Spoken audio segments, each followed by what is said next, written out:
Hi, my name is Jay Sugarman, and I want to welcome you to Museum Open House. This ongoing series features and highlights many of the outstanding museums and other cultural institutions. The main purpose of most programs is to inform viewers about current and upcoming exhibits, various programs, resources, and other opportunities that are available for the general public. Today, via Zoom, we're fortunate to have as our guest Andrew Middleton. Andrew is the owner of the Map Center, which is located in Pawtucket, Rhode Island. It's the oldest map store in New England and the second oldest in the United States. During the program, we're finding out why and how Andrew came to be the owner of the Map Center and how it's grown and developed under his leadership. We'll go on a behind the scenes tour and in the process come to better understand and appreciate the wide range of maps, art, posters, globes, geographical curiosities, and other opportunities that are available for visitors today. Let's start by meeting Andrew and then hearing all about the Map Center. Welcome, Andrew. So delighted you're able to be here. Oh, thank you so much. I'm flattered that you're so excited about this mission as much as I am. We are going to spend most of the time on the Map Center, the mission, your vision, which is fascinating. But what's equally as fascinating is how you got here.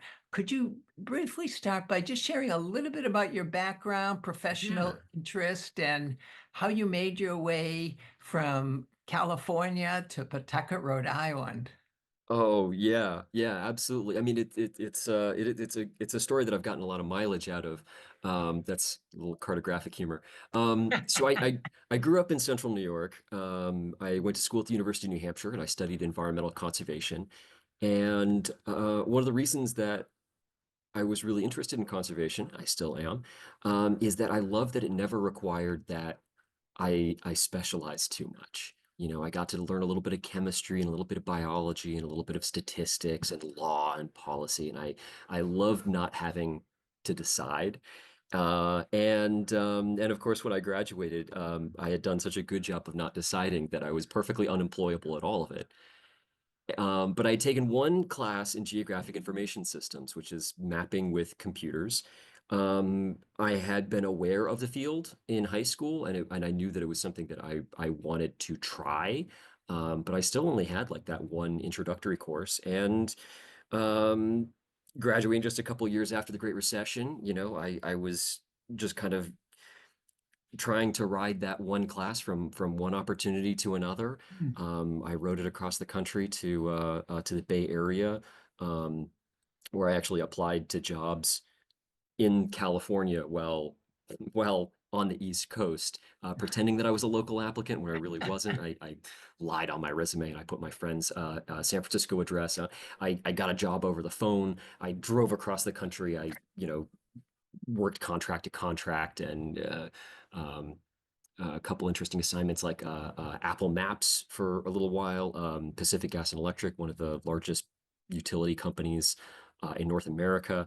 Um, and I got pretty good at GIS. Um, it's a big technical field. It can take you to a lot of different places.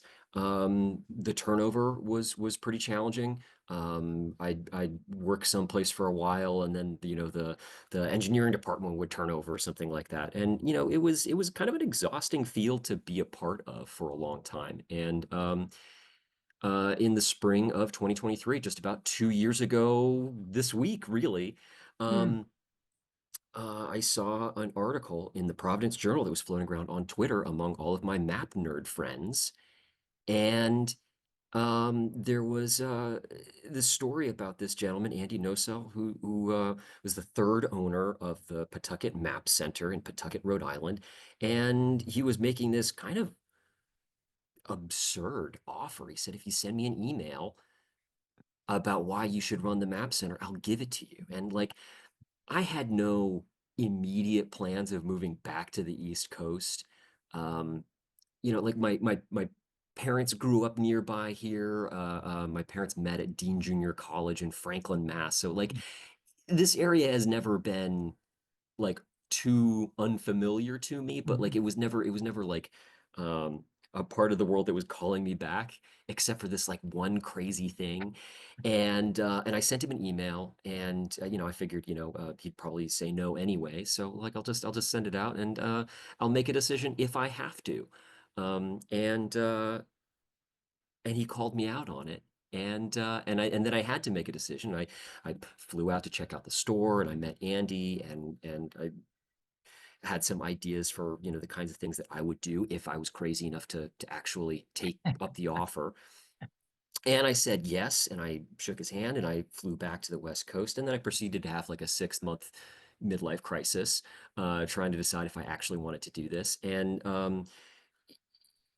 to reduce a long period of anxiety down to a single decision, I realized that it was such a privilege that I loved living in Oakland, California. It's a really amazing place. I love all my friends there, still keep in touch with everyone. Um, and I also really liked the idea of doing this absolutely absurd thing that I have the real crazy opportunity to get to do that not many people get to do. So if I have two really great options, I should probably do the one that's a better story. And a month after making that decision in August, I moved across the country, and I started officially taking over the Map Center October 1st, 2023. So I'm about a year and a half in, and we're a long way from where we need to be, but we get a little bit closer every day. That's great. It's interesting you use the word story because I know that's a big part of what you envision maps to be. And we'll hear a little bit about that shortly. What's Yeah. been some of the challenges that really stand out in making this transition? How Uh, long is your program? Oh dear. Yeah, I mean, there are a lot of little things, figuring out how to use a laminator, learning how to do framing. Like, I'm a computer guy who studied bugs in college, and all of a sudden I have to figure out how to cut glass reliably and make wholesale orders and file state sales tax. There are a lot of things to learn how to do. And also, the thing that I wanted to do with this store is something that there isn't a whole lot of um, precedent for. There are not many people who are doing what I'm doing, and uh, you know, maybe there's a good reason for that. But also, I didn't. There are a lot of ways to do what I'm doing, um, and I'm the reason that I chose to do things in the style that I'm doing because oh, how do I say this without throwing too much shade? No, in all we can cut a certain amount of this. Um, I love an antique store. I love an antique map store. But I'm someone who makes maps, and most of my friends make maps, and I'm vastly more interested in the maps that my colleagues are making, the ones that are still being made by creative people. And there's something that feels really sad about some, certainly not all, but some antique map stores. It feels like we're harvesting the crops that were planted 200 years ago. We're not planting anything of their own. And I wanted to be part of not only harvesting, but also planting. And the reason that no one's doing that is because it's hard, and you have to build your portfolio relationship by relationship. I have something like 2 dozen individual artists and cartographers that are contributing to my collection here. I get to sell their work, and I hopefully, I'm trying to get them paid. And that's important to me. And it is also a lot harder to do than simply going to like a mass market publisher website and just clicking buy, or going to an estate sale and buying something for $20 and then razor blading the pages out and then putting them under glass and then flipping them for 300. Like, I think most people who interact with the American capitalist economy have some feelings about it. And I have some flexibility. I have a regular 9 to 5 consulting job that I do in addition to running a small business. And like that gives me some flexibility to Mm. try some new things. And I'm trying to use that flexibility in a way that matches my values. Mhm. It's only been, as you say, a year and a half since you touched down, getting Mm, things off the ground. What have been a couple noticeable changes, or where do you envision things going in, say, the upcoming year or two? yeah, yeah.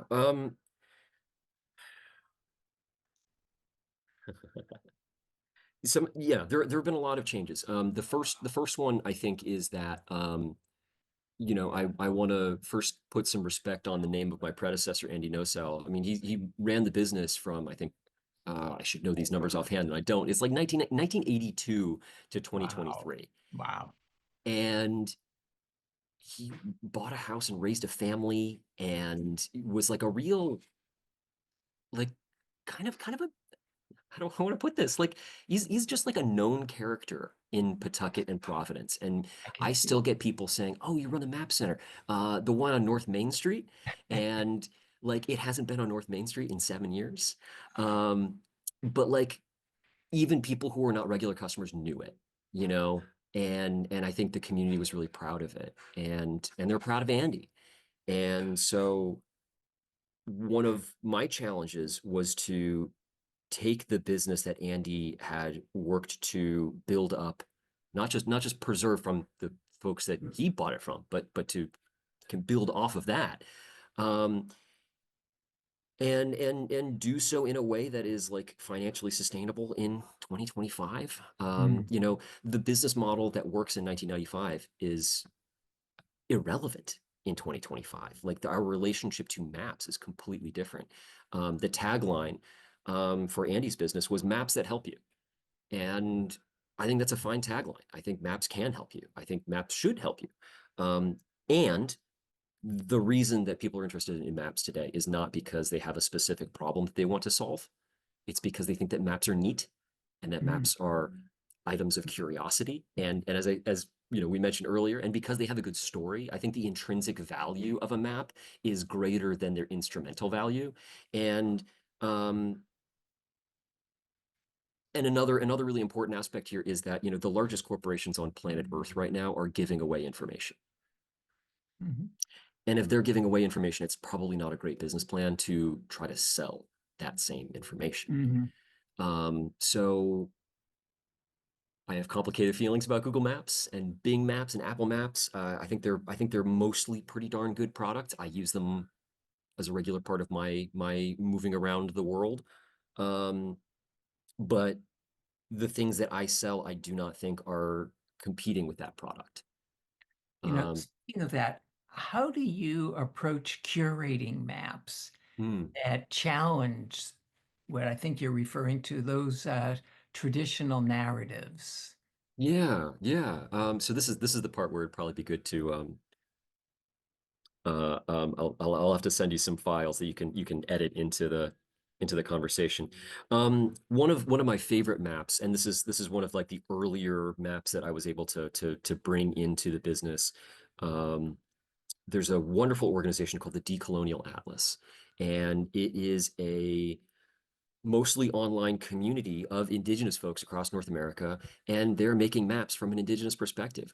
Yeah. Growing up as, a white kid in suburban central New York, I was only a couple county, like I wasn't that far away from the Onondaga Reservation, but my exposure to that community was very limited. And all of the maps that I saw in my American history classes, were all made by European Americans. I did not get to see what a map of the United States from an indigenous perspective looked like. It was beyond my imagination. So that the Decolonial Atlas is putting together all these amazing maps, making the intellectual property free online for download,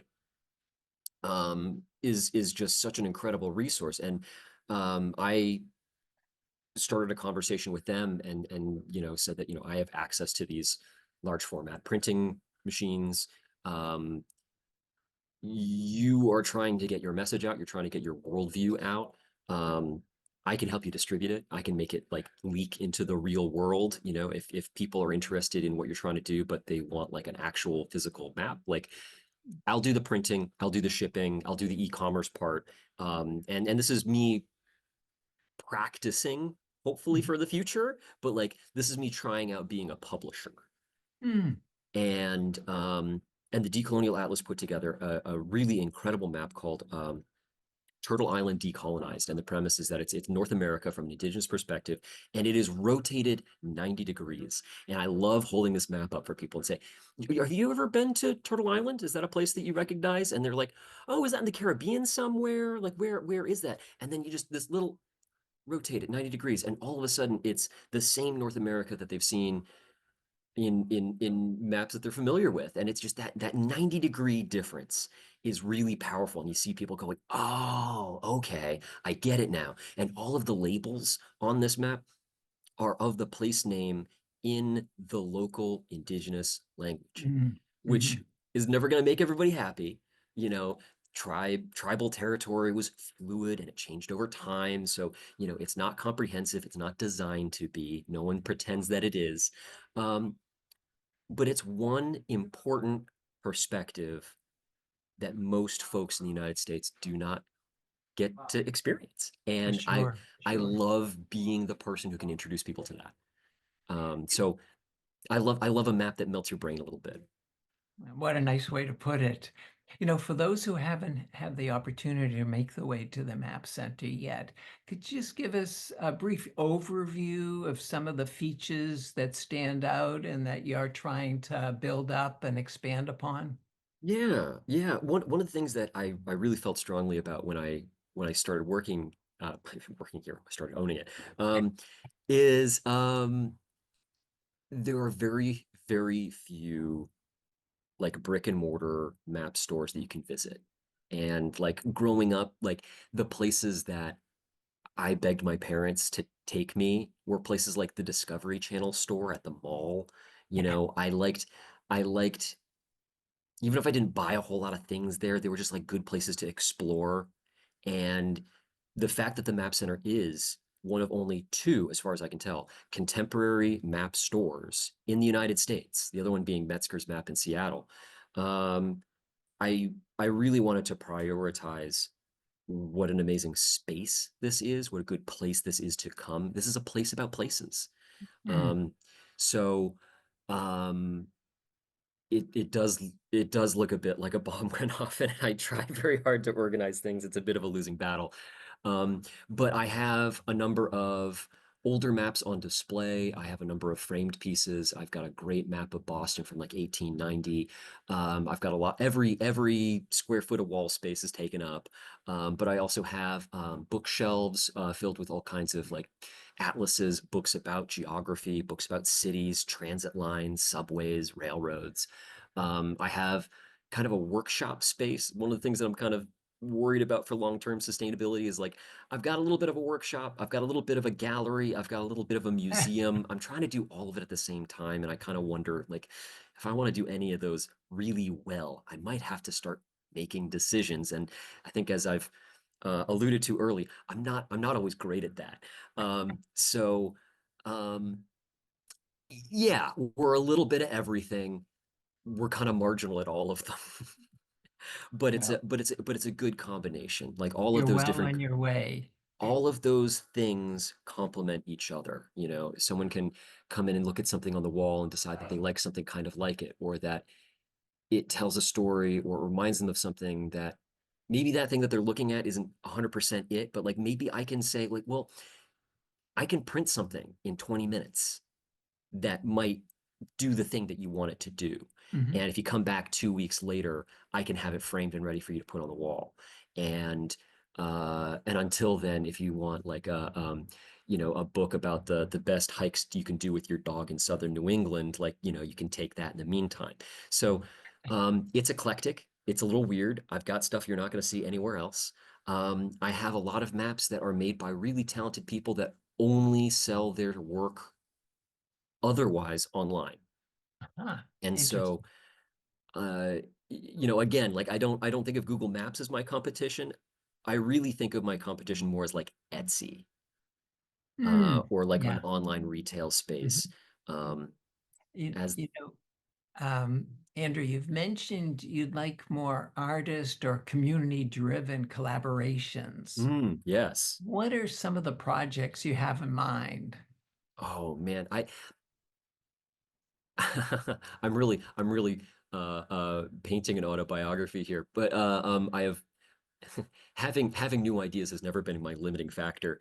I've got a long list of projects that I'd like to do one day. Um, as far as community collaborative projects, the first one that I want to highlight is that I've had half a dozen kids under the age of 16 bringing in maps that they've made that they're really proud of that they want to Oh, show me. fabulous, fabulous. And I have a standing offer, and this can go to any one of your viewers.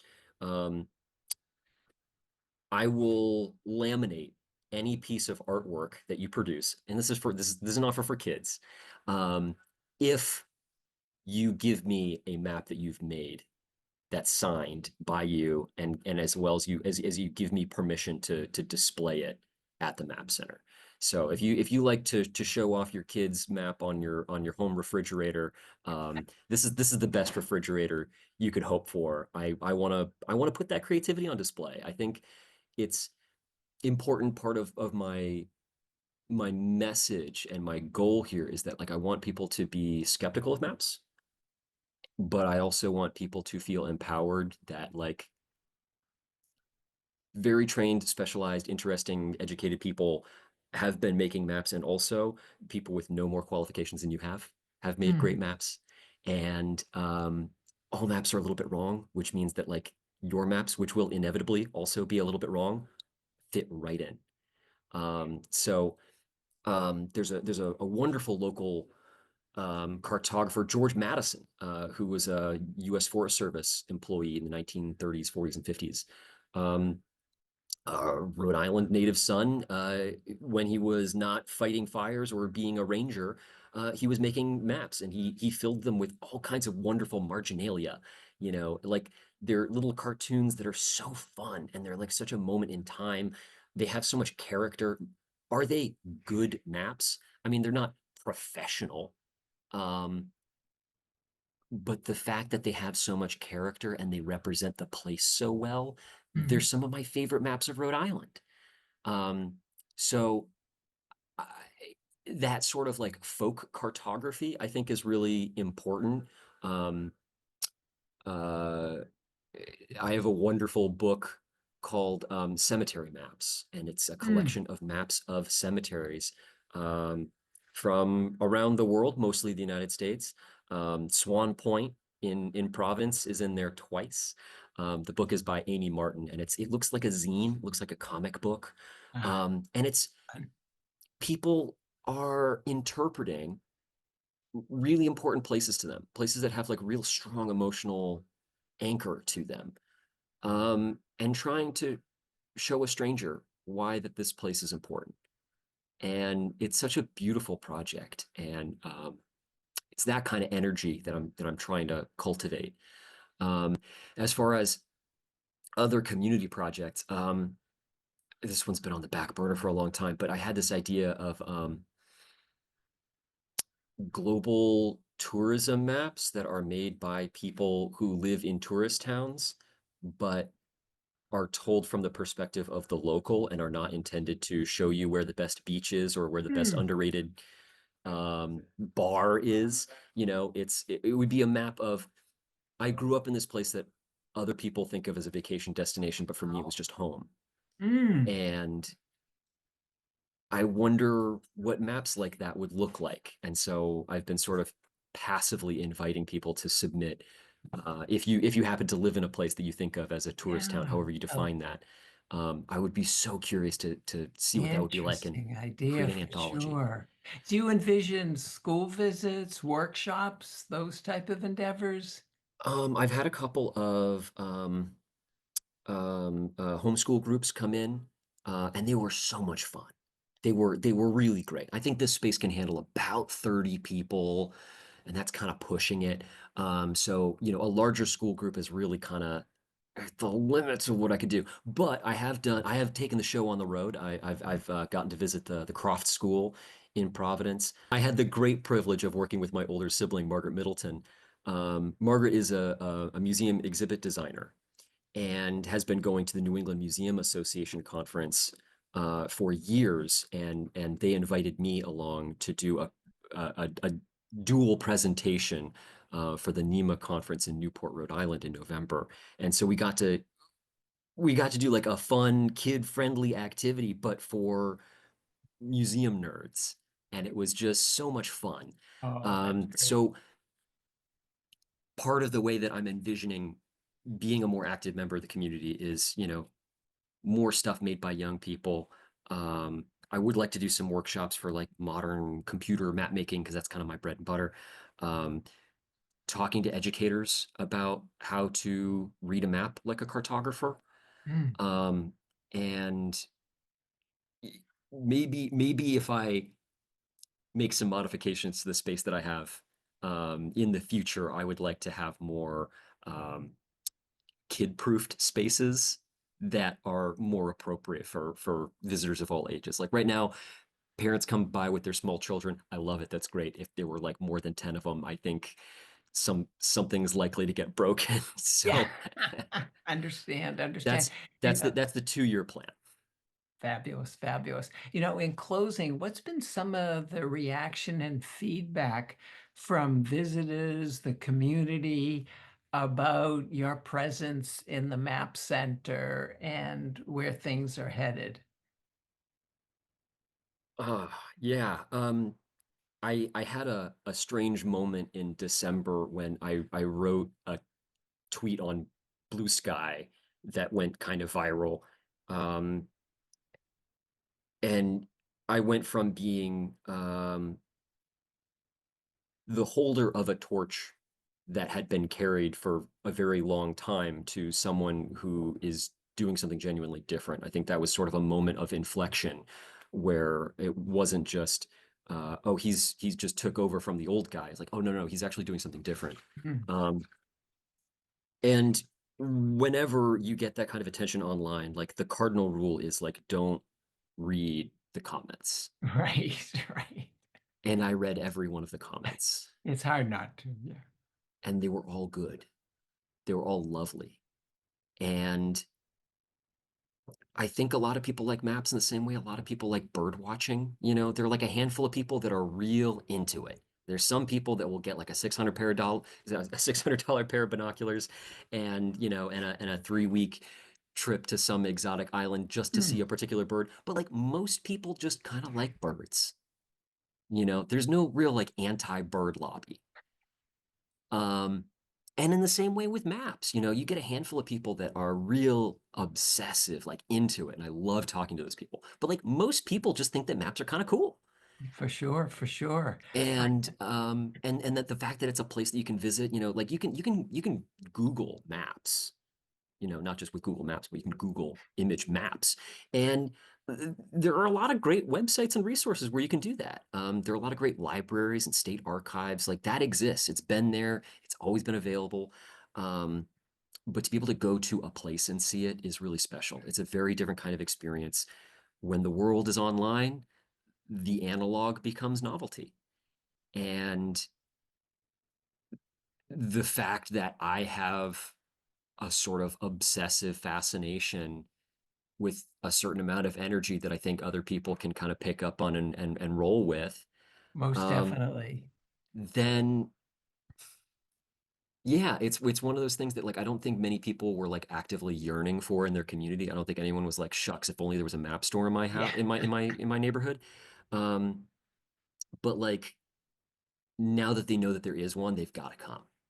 Sure. And on that note, Andrew, we're going to have to wrap up, but Yeah. thank you so much for being here. Look forward to visiting in the near future. Eager to follow your plans. I know in our credits, there'll be your website, Instagram Hmm. contact, so viewers can find what's new and what you've been involved with. But this is wonderful. You've accomplished a lot in such a short period of time. And I know, as we've heard, your plans are grand in the near and upcoming future. So continued success with future endeavors. Well, thank you very much, Jay. It means a lot to me. Also want to thank those of you watching for joining us and hope you'll be able to tune in next time.